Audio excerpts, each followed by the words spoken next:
आज अपन बात करते हैं testing of hypothesis.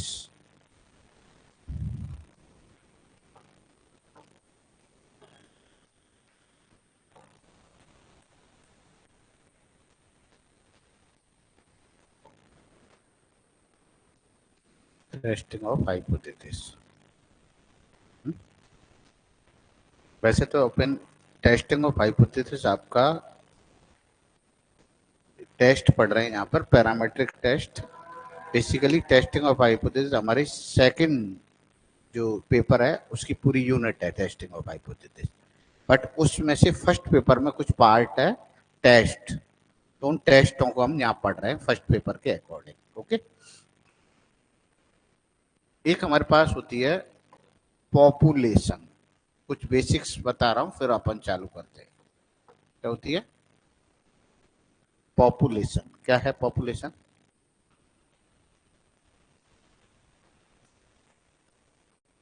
What is the population? Correct, correct answer is correct. First we draw the sample from the population. But what is the population? Collection of all units, collection of all units according to the aim of the survey. हमारा जो object है उस object के according जितनी भी possible unit हैं उन सबको कलेक्ट किया जाए, दैट इज पॉपुलेशन। देखें, collection of all units, collection of all units according to the aim of the survey. Collection of all unit, collection of all unit according to the aim of the survey. जो हमारा सर्वे है उसके अनुसार जितनी भी possible unit है उनका collection किया जाए, दैट इज पॉपुलेशन है।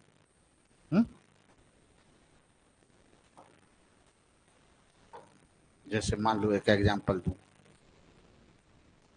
हमें जयपुर के लोगों की एवरेज इनकम निकालनी है, तो हमारी पॉपुलेशन कौन सी होगी? जयपुर, जयपुर में जो लोग रह रहे हैं उन सब लोगों की जो इनकम है, जो लोग कमाते हैं, वो हमारी पॉपुलेशन का पार्ट होंगे। नाउ मैं स्टडी करूं कि लास्ट 5 ईयर में जो राजस्थान यूनिवर्सिटी से पास होने वाले जितने भी स्टूडेंट हैं उनमें से उनका प्लेसमेंट, तो जो लास्ट 5 ईयर में राजस्थान यूनिवर्सिटी से जिन्होंने पीजी किया है उनका सबका डेटा कलेक्ट करें, दैट इज आवर पॉपुलेशन, है ना। तो देखिए, लिखिए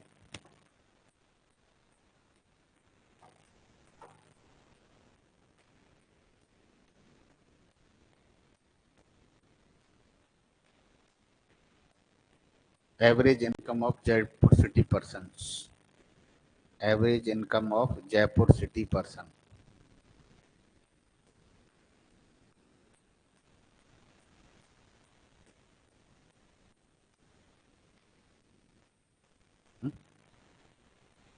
पॉपुलेशन कौन सी हो जाएगी? जो लोग कमाते हैं वो उनके उन सब का कलेक्शन।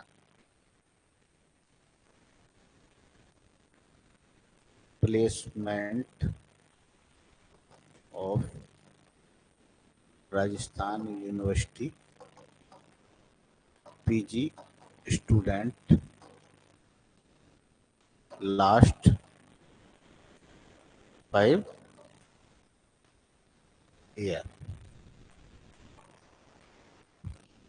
मेरी कुछ कुछ बात समझ में आ रही है, हैं? एक होता है सैंपल। सैंपल क्या है?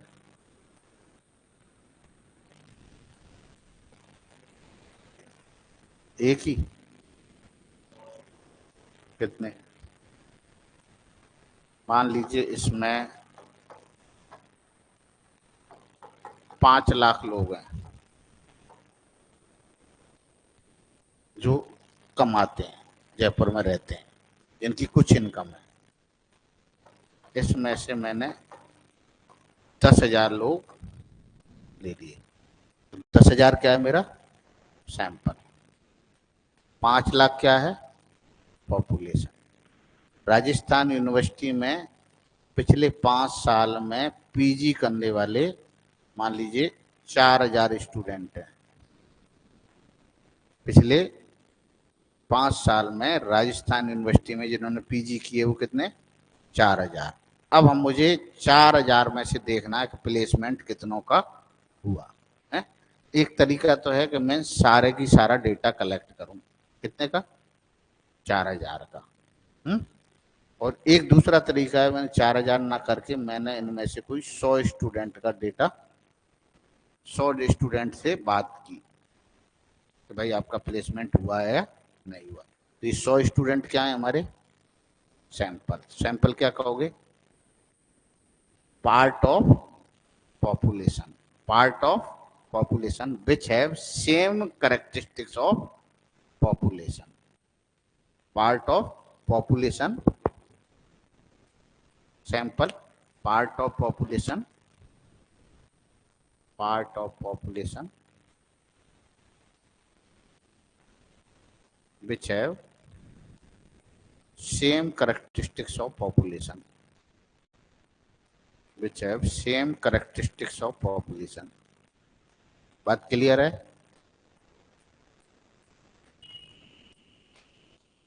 कोई भी पार्ट हो सकता है। अब आप सैंपल में ये नहीं कह सकते कि इतनी यूनिट हो तो ही सैंपल है। मैं इन 4,000 में से 2 जने निकाल लूं तो भी सैंपल है, 400 निकालूं तो भी सैंपल है, और 4,000 में से कोई भी निकालूं वो सैंपल है। ठीक है।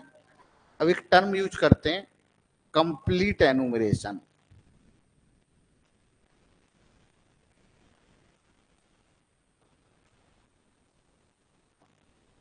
और सेंसस।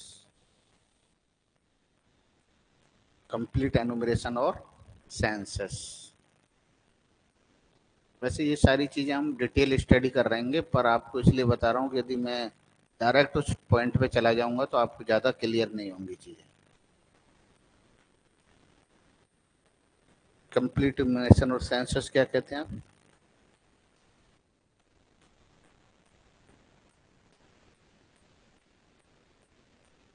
हम्म,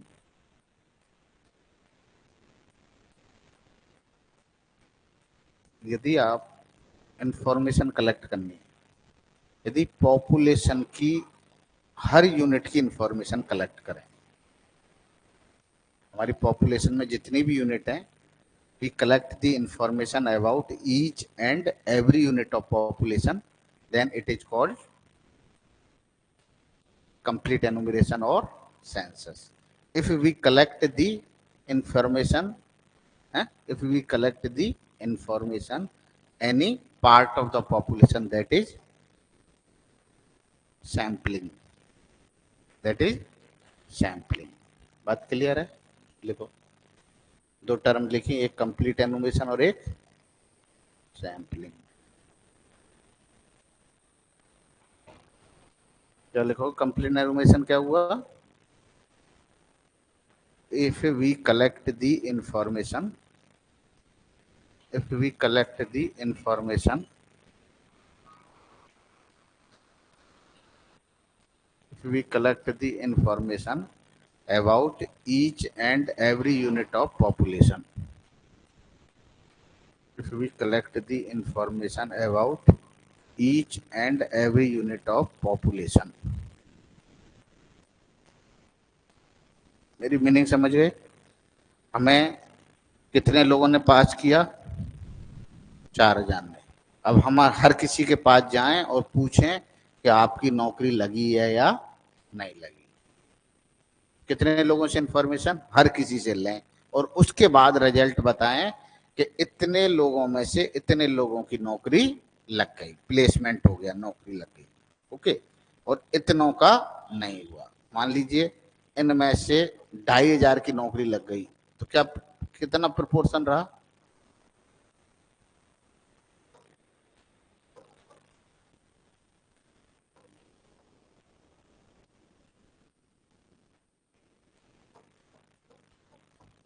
क्या लिखूं?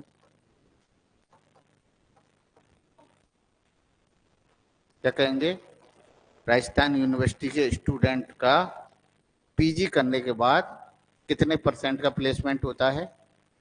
62%, 62.5% का ही प्लेसमेंट होता है। कहते ना, आपसे पूछते ना, अरे यार आपके यहाँ से कितने सिलेक्शन है, आपके यहाँ से सिलेक्शन कितने, रेशो क्या है? अब ये कोचिंग वाले कहते हैं, बहुत सारे आप देखते होंगे, कोई ये नहीं कहता। क्या कहता है? हमारे यहाँ से 5,000 स्टूडेंट का सिलेक्शन हुआ इस साल, जेई में 5,000 स्टूडेंट का सिलेक्शन, इनमें से ये रैंक प्राप्त की। किसी ने ये बताया कि टोटल स्टूडेंट कितने पढ़ाए? कोई बताता है क्या कितने पढ़ाए? 5,000 का कितने में से हुआ है? 2 लाख पढ़ाए थे, 25,000 पढ़ाए थे, तो 5,000 का हुआ है कि पढ़ाए तो 50,000 थे और हुए कितने का? 5,000 का। या हुआ तो 500 का, गीत गा रहे हो आप, 500 का सिलेक्शन हुआ, ये तो बता कि पढ़ाई कितने थे तूने, कोचिंग कितनों को दी थी? वो है ना प्लेसमेंट, तो वो है ना सिलेक्शन रेट। तो सिलेक्शन रेट तो आपकी 1% है, आप गीत गा रहे हो, सिलेक्शन रेट 1% अच्छी है क्या? कोई बहुत अच्छी नहीं है। सिलेक्शन रेट तो वो होती है ना 100 में से 100, जो बच्चा आया उसका सिलेक्शन है, तो वो होती है ना रेट। तो आप टोटल नंबर कोई नहीं बताता, टोटल सिर्फ आज हमारे यहाँ से 4 स्टूडेंट का सिलेक्शन हुआ, बता तो सही पढ़ाई कितने थे तूने, ये तो बता, करेक्ट है कि गलत है? तो ये जो हम पूरे का बताएं तो कंप्लीट एनुमरेशन लिखो। इफ लिखो मेथड और टेक्निक, ये मेथड सैंपलिंग में, ये मेथड और टेक्निक, ये मेथड और technique to select a sample, to select a sample, ये मेथड और technique to select a sample from the population is known as sampling। हम इसकी इंफॉर्मेशन लें सैंपल की तो सैंपलिंग, और पूरी हर यूनिट की इंफॉर्मेशन लें तो क्या कहलाता है वो? Complete enumeration. बात ठीक है? अब आगे एक टर्म और बात करते हैं, एक होता है पैरामीटर।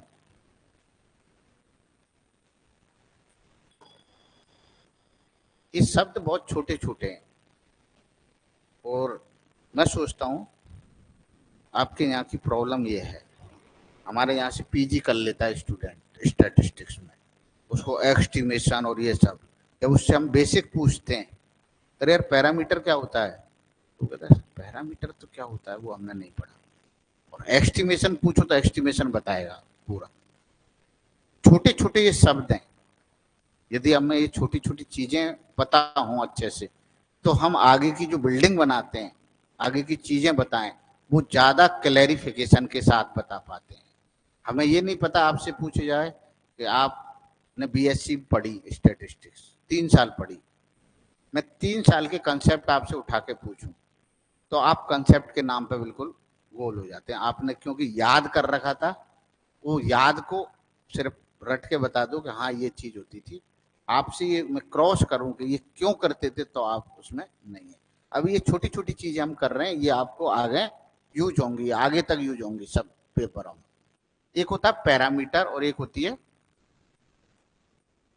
स्टैटिस्टिक्स। जो पैरामीटर होते हैं, it is the function of population, it is the function और constant of population, it is the function और constant of the population.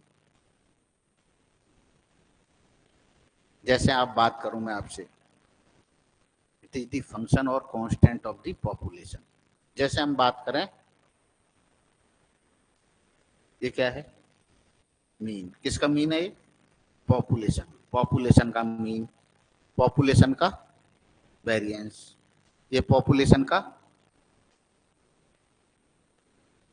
Correlation, ये पॉपुलेशन का रिग्रेशन। ये जब सब पॉपुलेशन के हैं, ये क्या कहलाते हैं? पैरामीटर। पॉपुलेशन का मीन, पॉपुलेशन का मीन कहां से आएगा? पॉपुलेशन से आएगा। वेरिएंस कहां से आएगा? पॉपुलेशन। ये किस पे आधारित होगा? सारी वैल्यूज कैपिटल एन के, जहां भी कैपिटल वर्ड है वो पॉपुलेशन का होगा और स्मॉल वर्ड है वो सैंपल का होगा। बात क्लियर है? तो ये क्या है? सारे के सारे पॉपुलेशन के कांस्टेंट हैं। तो ये क्या कहलाते हैं? पैरामीटर। तो लिख लीजिए mu sigma square, mu sigma square rho B by X, B X Y, ये क्या है? पैरामीटर्स।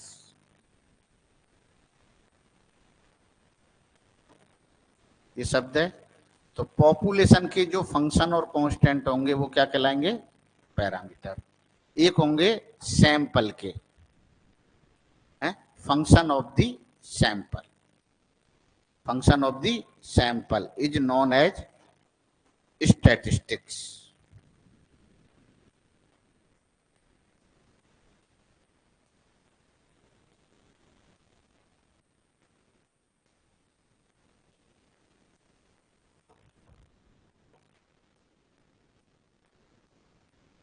क्या होंगे ये?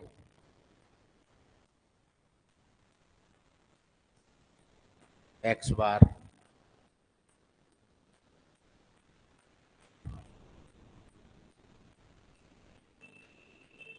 ये क्या है सारे?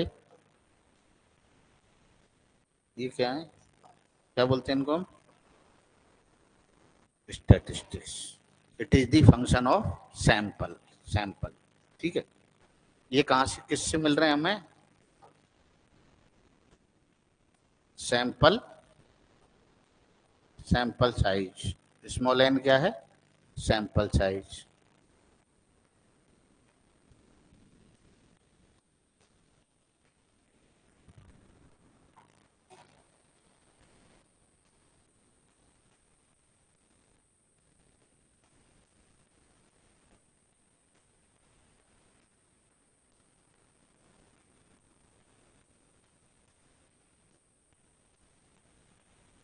अब जैसे मुझे,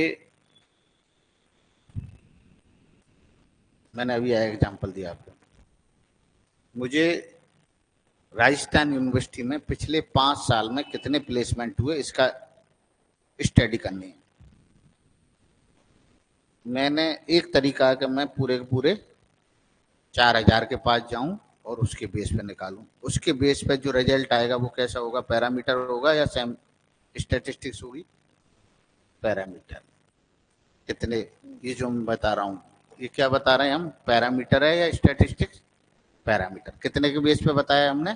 पूरे हर की स्टडी, सेंसस किया। पर ये बहुत ही टाइम कंज्यूमिंग है, पैसा भी चाहिए।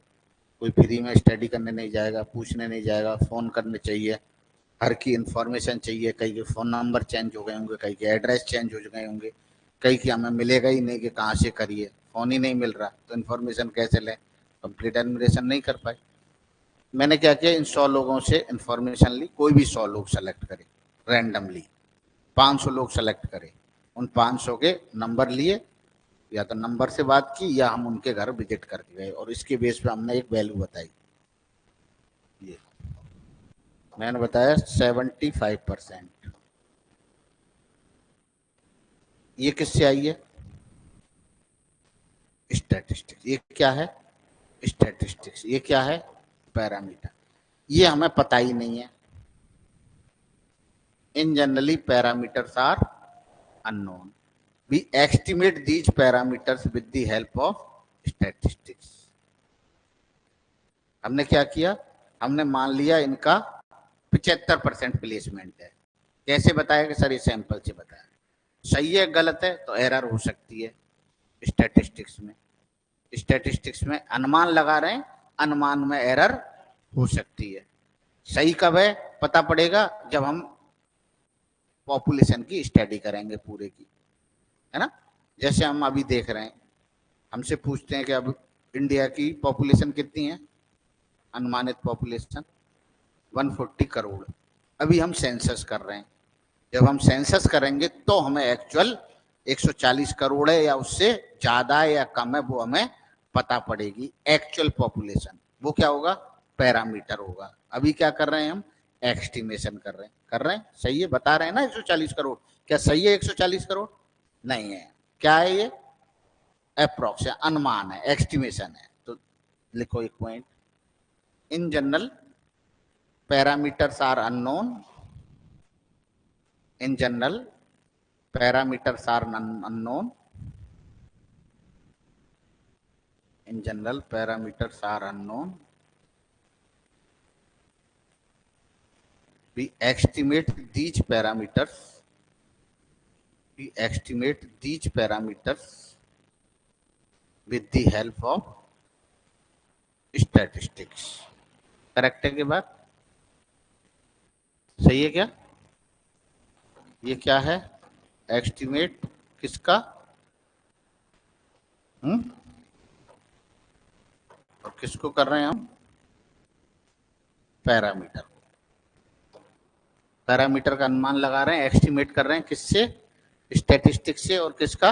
Parameter.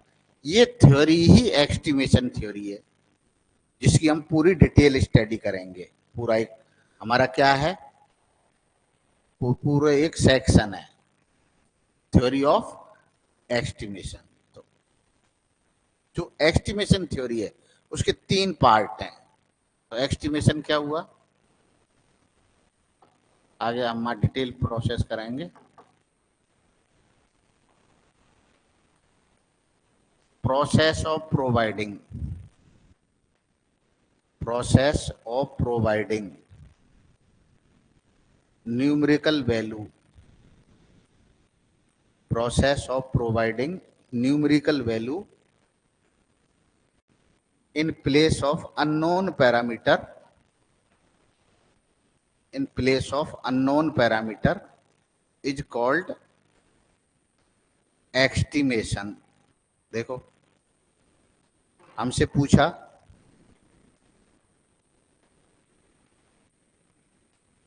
process of providing numerical value in place of unknown parameter is called estimation। देखो अपन से पूछा कि भाई राजस्थान यूनिवर्सिटी में पिछले 5 साल में कितने % प्लेसमेंट है। अब मुझे नहीं पता, हमें क्या पता होना चाहिए था? मीन या प्रोपोर्शन, पी पता होना चाहिए था, पर हमें पता नहीं है। हमने क्या किया, सैंपल, और सैंपल की बेस पे हमने निकाल के बता दिया। और हमने इसकी जगह क्या यूज कर लिया, पी, स्मॉल पी। हमने बता दिया कि यहाँ पर 75% लोगों के प्लेसमेंट हैं, यहाँ पर 75%। इस पैरामीटर की जगह क्या हमने क्या रख दी, स्टैटिस्टिक्स। इस प्रोसेस को क्या कहते हैं हम, पूरे प्रोसेस को estimation. Parameters are unknown, in generally we draw a sample from the population, we calculate a statistics and put a value of statistics in place of parameter, that whole process is known as estimation। ठीक है, आगे हम estimation में detail discuss करेंगे। अभी हम बात करते हैं आपसे एस्टिमेशन में एक काम होते हैं, 3 तरह के एस्टिमेशन है। एक पॉइंट एस्टिमेशन,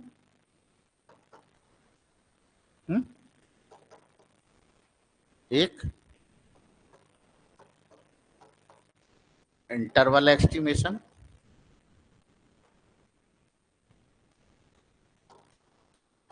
और तीसरा काम है testing of hypothesis.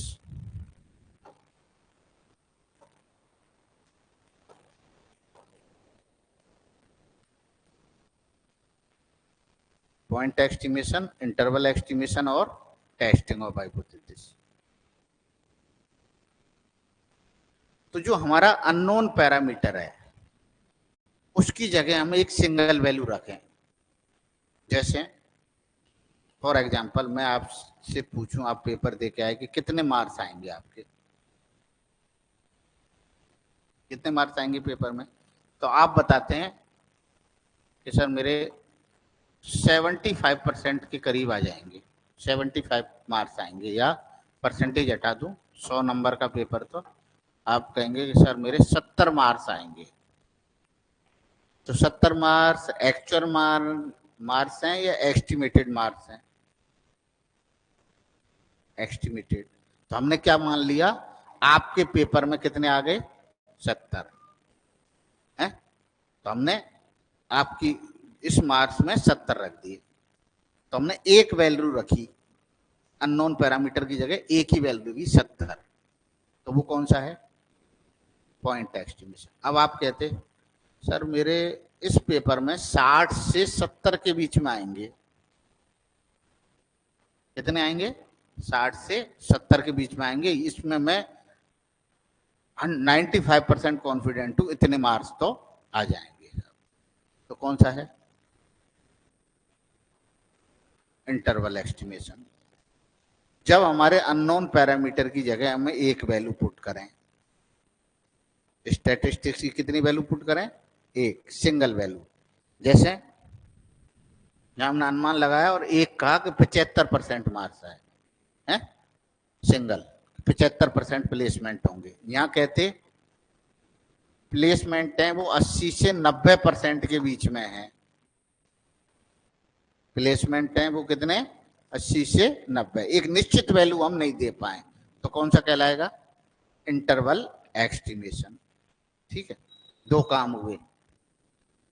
Point estimation में क्या हुआ, ये single numerical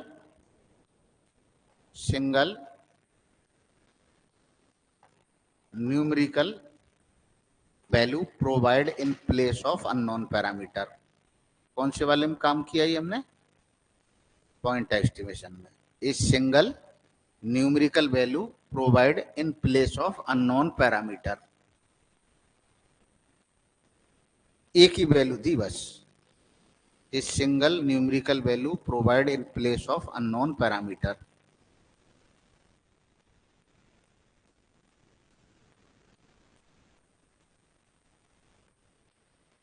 correct. Interval estimation में क्या किया, a interval is provide in place of unknown parameter. Correct है।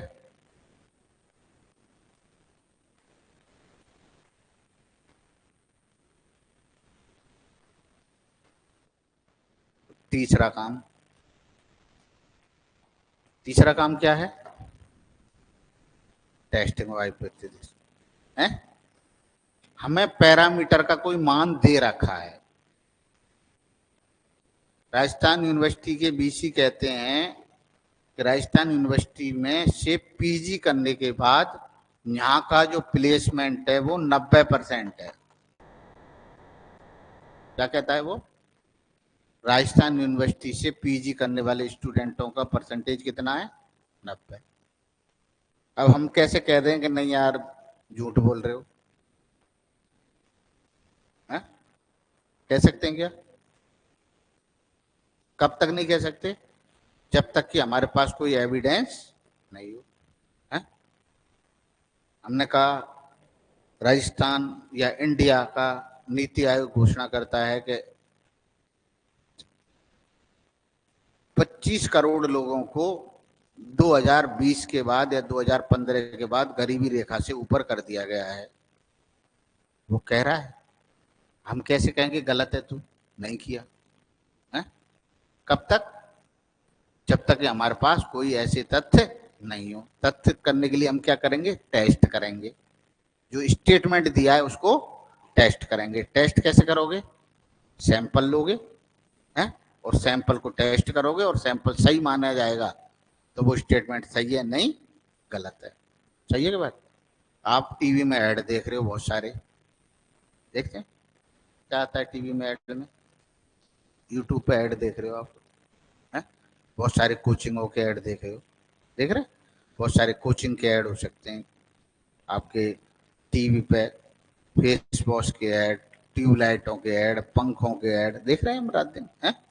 देख रहे हैं क्रीम के ऐड।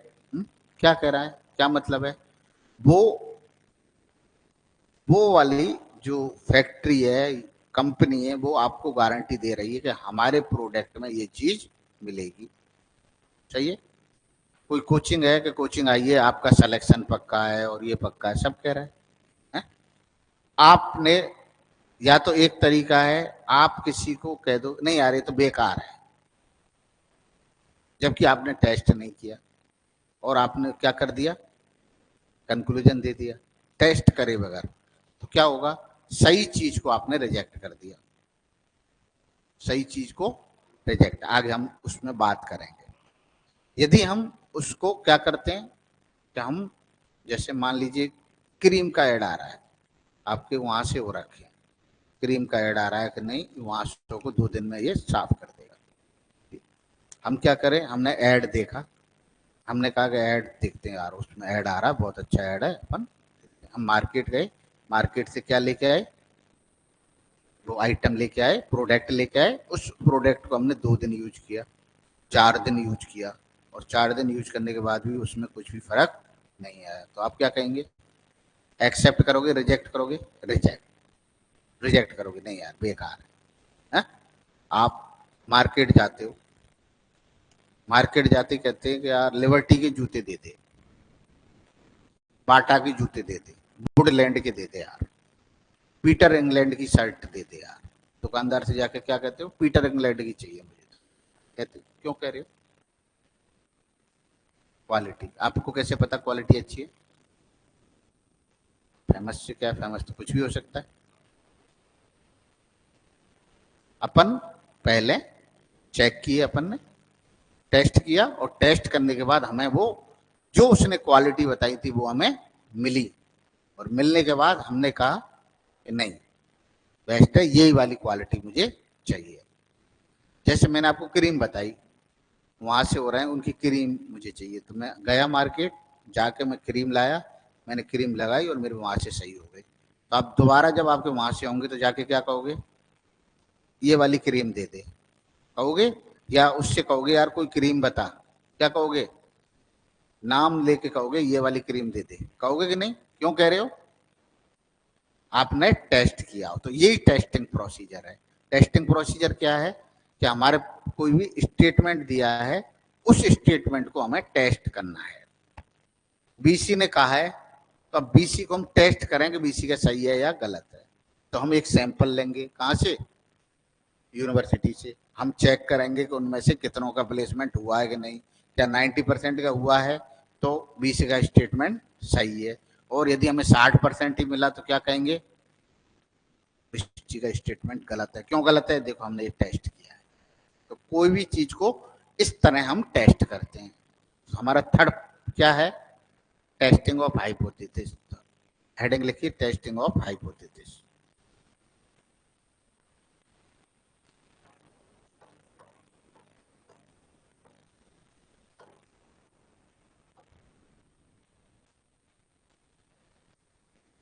अभी जो टेस्ट है, बेसिकली हमारे पास 2 टेस्ट है इसके लिए, टेस्टिंग ऑफ हाइपोथेसिस करने से पहले, है ना।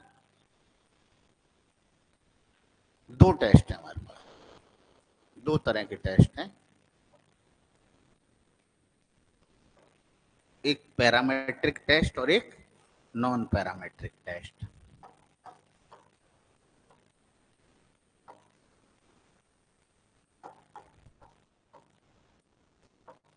और दूसरा नॉन पैरामेट्रिक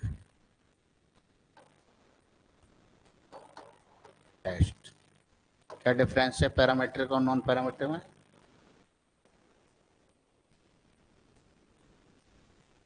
पैरामीटर दोनों में।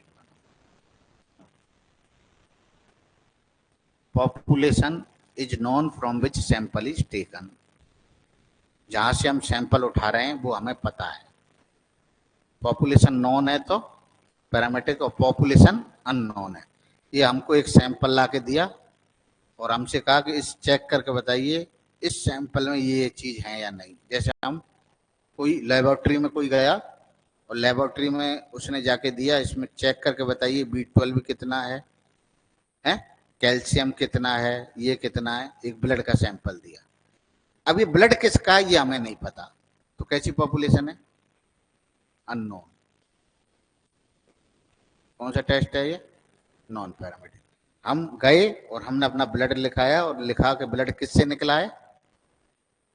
मेरे से। किसका ब्लड है? सुदेश का ब्लड है। सुदेश का ब्लड है, इसका मतलब पैरामेट्रिक।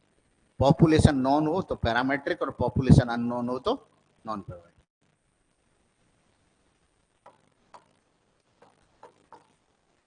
देखो population is non, population is known from which sample is taken. Population is known from which sample is taken.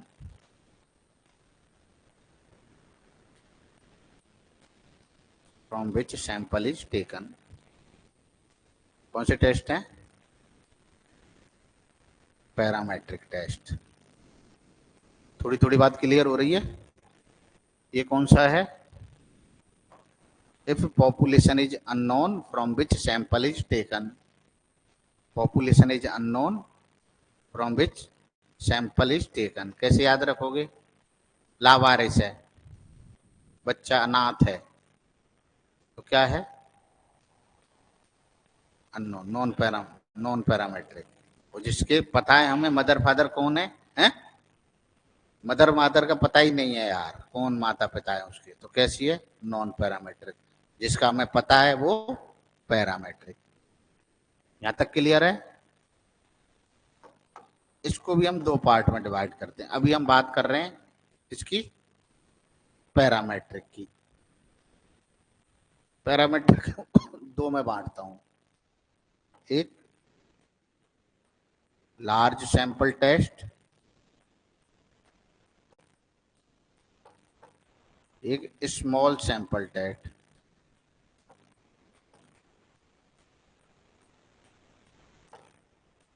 Large sample test और small sample test.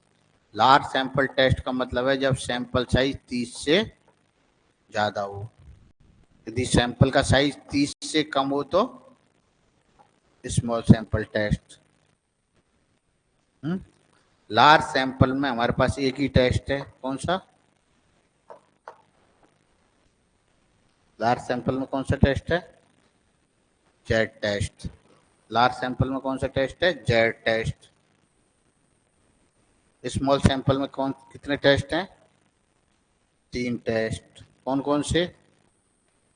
Tie square test, T test और F test.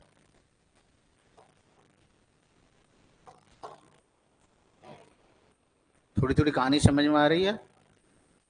ऐसा तो नहीं लग रहा पता नहीं हम क्या पढ़ रहे हैं। हमें यही कहानी पढ़नी थी, टी का ही एफ पढ़ने थे, यही पढ़ने थे, हम लेके आ गए यहीं पे जहाँ हम चाहते थे, ले आए। अब हमें ये पढ़ने हैं। तो टेस्ट कैसे करते हैं उसका कुछ टर्म हम काम में लेते हैं टेस्ट करने के लिए। कौन से टेस्ट पढ़ रहे हैं अभी हम? पैरामेट्रिक। तो पैरामेट्रिक पढ़ने के लिए एक हम लेते हैं नल हाइपोथेसिस। क्या लेते हैं?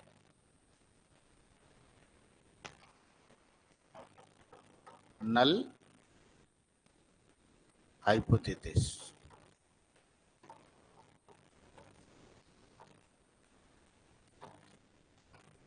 देखिए हमारा ऑब्जेक्ट क्या है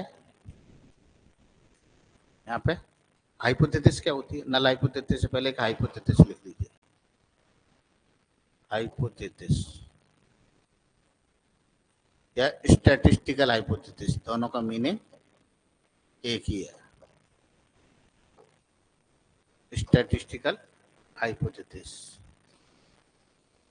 हाइपोथेसिस कहूं या स्टैटिस्टिकल हाइपोथेसिस, क्या है? Statement about the population. कोई भी स्टेटमेंट है किसके बारे में है? पॉपुलेशन और पैरामीटर, वो क्या कहलाती है? हमारी हाइपोथेसिस। सैंपल के बारे में स्टेटमेंट नहीं, पॉपुलेशन के बारे में। देखें, स्टेटमेंट अबाउट पॉपुलेशन और पैरामीटर। स्टेटमेंट अबाउट पॉपुलेशन और parameter.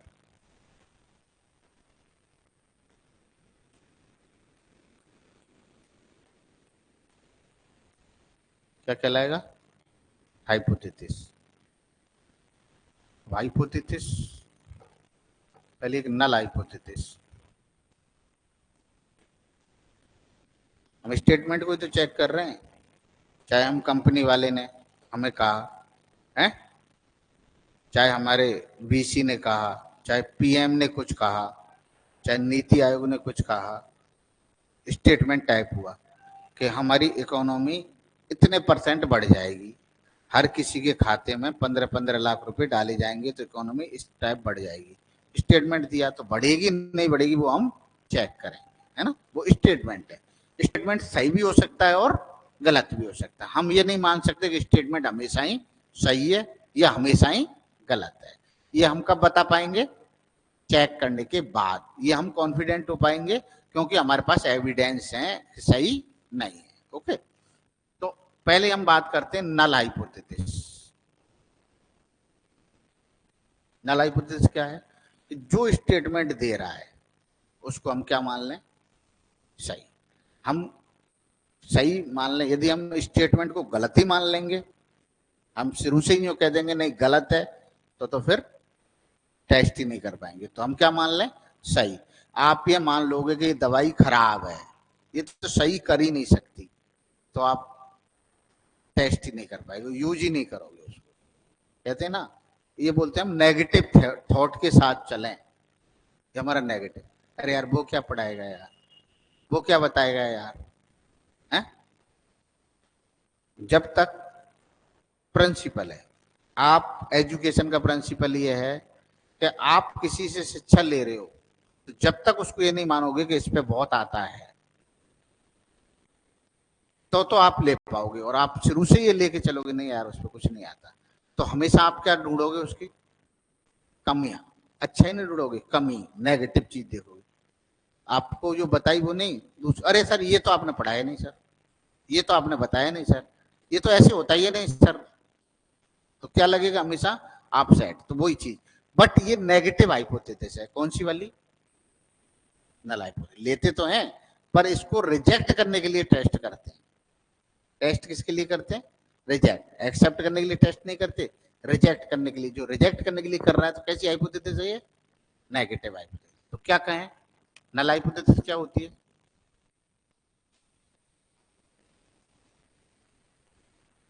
There is a hypothesis, लिखो एक बार रुको। Null hypothesis is a hypothesis, null hypothesis is a hypothesis, null hypothesis is a hypothesis for possible rejection. Null hypothesis is a hypothesis for possible rejection under the assumption that is true.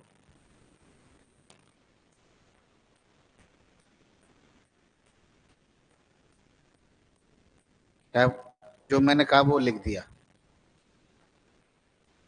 Possible rejection के लिए कर रहे हो और ये मान रहे हो कि वो चीज सही है और उसको रिजेक्ट करने के लिए। एक दूसरी और लिख लीजिए definition. There is no difference hypothesis. There is, दूसरी एप्लीकेशन इसी का, दूसरी definition. There is no difference hypothesis. There is no difference hypothesis is known as null hypothesis. Hypothesis is known as null hypothesis. सही है क्या बात? There is no difference hypothesis is null hypothesis. जो उसने कहा वो हमने एज इट इज सही मान लिया। उसने कहा 90% का सिलेक्शन हुआ है तो हमने क्या मान लिया? 90% का हुआ है, नो डिफरेंस। जो स्टेटमेंट दिया है उसको एज इट इज सही मान लेना, नो डिफरेंस। यही तो कह रहा हूं मैं। जो स्टेटमेंट आया था हमारे पास, हम क्या कर रहे हैं? चेक। हमें स्टेटमेंट किसी की को चेक कर रहे हैं, तो स्टेटमेंट में चेक करने के लिए क्या किया कि जो उन्होंने कहा उसको एज इट इज मान लिया। जो एज इट इज माना वो कौन सी हाइपोथेसिस है? नल हाइपोथेसिस है। जैसे मान लीजिए मैं एक हाइपोथेसिस दूं, एक example,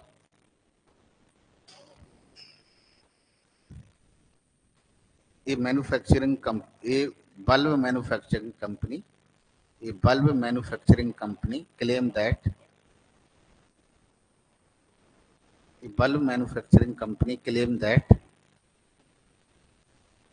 that average life of bulb more than 6,000 hours. A bulb manufacturing company claim that average life of bulb is more than 6,000 hours. क्या मतलब है? कंपनी क्लेम कर रही है कि उसके द्वारा जो बनाया गया बल्ब है वो कितना चलेगा, 6,000 घंटे से ज्यादा जलेगा। एक स्टेटमेंट और लिखो, Rajasthan university claim that Rajasthan university BC Rajasthan University BC claim that average placement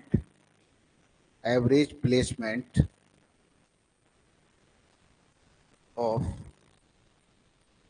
Rajasthan University student is 90%। देखिए ये दो केस लिखे मैंने, तो नल हाइपोथेसिस लिखी आपने, इस पहले वाले की नल हाइपोथेसिस क्या लिख दोगे, इसको आप सिंपल हाइपोथेसिस ऐसे ही लेते हैं, 6,000 ही लेते हैं। क्या ले लिया, 6,000 लिखी, more than and equal to 6। H1 क्या आ जाएगा, H1 अपन बाद में लिखेंगे, इनको एक साथ ही लिख लेंगे। क्या लिख दोगे, 6,000 से ज्यादा, है ना, जो दिया है उसको एज इट इज मान लें। इस नल हाइपोथेसिस में लिखें, अभी और डिटेल कर लेंगे। It is a negative hypothesis, null hypothesis is a negative hypothesis.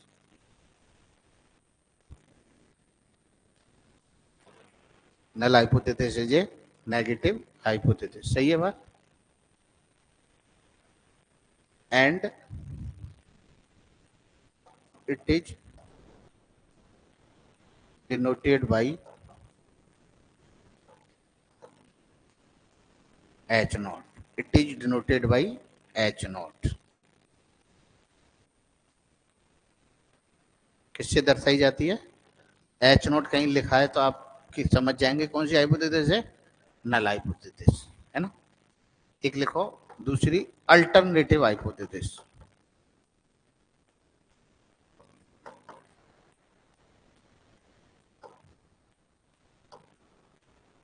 Opposite statement of null hypothesis, opposite statement of null hypothesis, opposite statement of null hypothesis.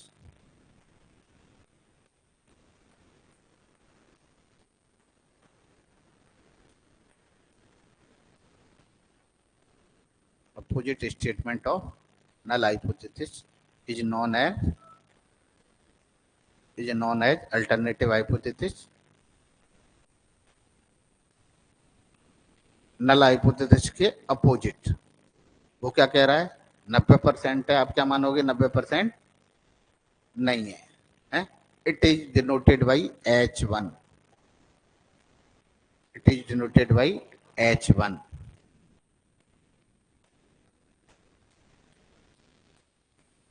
Null hypothesis rejection के लिए करते हैं हम, इसको कौन स्किल के लिए करते हैं, एक्सेप्टेंस के लिए करते हैं, है ना।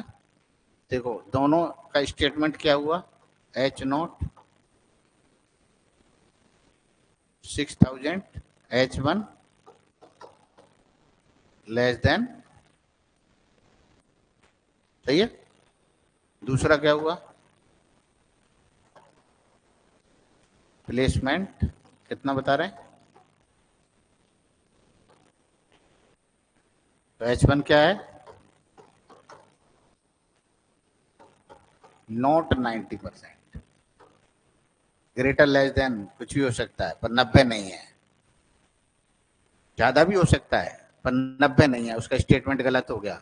95 हुआ तो हम ये नहीं कह देंगे अरे यार उसने तो सही बोला था, उसके अनुसार भी गलत है ना। सही है बात।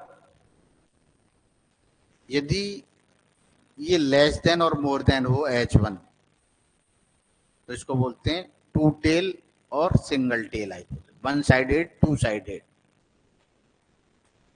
कल कल डिस्कस करेंगे आगे, है ना। यदि आपकी H1 की वैल्यू क्या हो सकती है? H1 की वैल्यू इस वाले केस में 6000 से कम ही होगी, ज्यादा नहीं हो सकती। हाँ, कहाँ होगी? 6000 से कम। कम कम तो इसको बोलते हैं, कैसी है ये? वन साइडेड और लेफ्ट टेल टेस्ट। क्या बोलेंगे हम? लेफ्ट साइड या वन साइड। यदि ये H1 6000 से ज्यादा होता, क्या बोलते हैं इसको हम? Right tail. ये वाला कैसा है?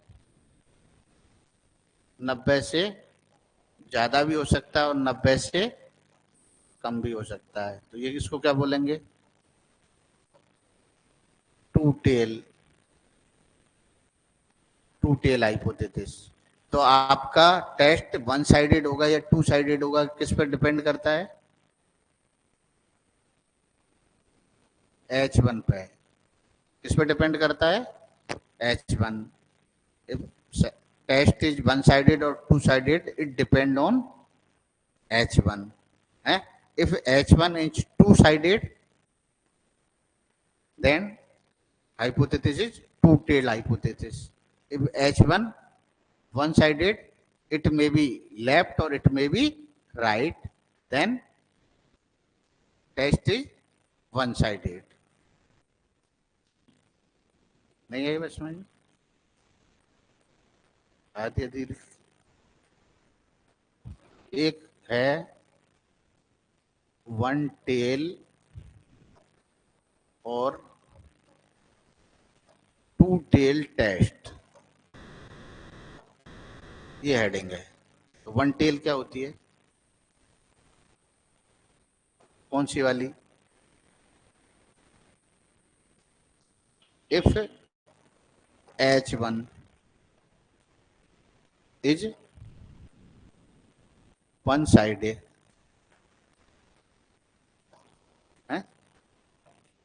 it may be left or right। Left और राइट। ये वाली कौन सी है? लेफ्ट। ये वाली कौन सी है? राइट। तो ये कैसी हाइपोथेसिस है? वन साइडेड या वन टेल है। टू टेल क्या हुई? if H1 is two sided, if H1 is two sided, left and right, left और लेफ्ट एंड राइट दोनों ही होनी चाहिए, तो कौन सी होगी वो? Two sided hypothesis. इसका एग्जांपल ये टू साइडेड है, ये वन साइडेड है। क्लियर है? ये नोट